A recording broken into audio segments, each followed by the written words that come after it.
வடக்கு, கிழக்கு, வடமத்திய, வடமேல், மேல் சப்ரகமுவ மற்றும் தென் மாகாணங்களிலும், அத்துடன் மொனராகலை மாவட்டத்திலும் இன்று அதிகரித்த வெப்பநிலை காணப்படும். மத்திய சப்ரகமுவ மேல் மற்றும் வடமேல் மாகாணங்களின் பல இடங்களிலும், அத்துடன் அனுராதபுரம், காலி மற்றும் மாத்தறை மாவட்டங்களின் பல இடங்களிலும் பிற்பகல் 2 மணிக்கு பின்னர் மழை அல்லது இடியுடன் கூடிய மழை பெய்யக்கூடும். வடக்கு மற்றும் ஊவா மாகாணங்களின் சில இடங்களிலும், அத்துடன் பொலனறுவை மாவட்டத்தின் சில இடங்களிலும் பிற்பகல் அல்லது இரவு வேளைகளில் மழை அல்லது இடியுடன் கூடிய மழை பெய்யக்கூடிய சாத்தியம் காணப்படுகின்றது. மேல் கரையோர பிராந்தியங்களில் காலை வேளையிலும் மழை பெய்யக்கூடும்.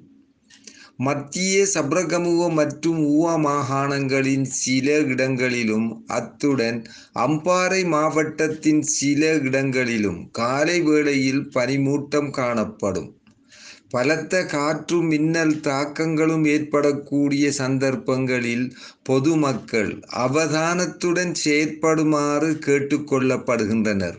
கடல் பிராந்தியங்களை பொறுத்தவரையில் மன்னார் தொடக்கம் கொழும்பு, காலி ஊடாக மாத்தறை வரையான கரையோரத்துக்கு அப்பாலுள்ள கடல் பிராந்தியங்களின் பல இடங்களில் மாலை அல்லது இரவு வேளைகளில் மழை அல்லது இடியுடன் கூடிய மழை பெய்யக்கூடும். கடல் பிராந்தியங்களில் மணித்தியாலத்துக்கு 20 முதல் 30 கிலோமீட்டர் வேகத்தில் மேற்கு திசையிலிருந்து அல்லது மாறுபட்ட திசைகளிலிருந்து காற்று வீசும். நாட்டை சூழவுள்ள கடல் பிராந்தியங்கள் மிதமான அலையுடன் காணப்படும். ஆனால் இடியுடன் கூடிய மழை பெய்கின்ற சந்தர்ப்பங்களில் பலத்த காற்று வீசுவதுடன் அவ்வேளைகளில் கடல் பிராந்தியங்கள் தற்காலிகமாக மிகவும் கொந்தளிப்பான நிலையில் காணப்படும்.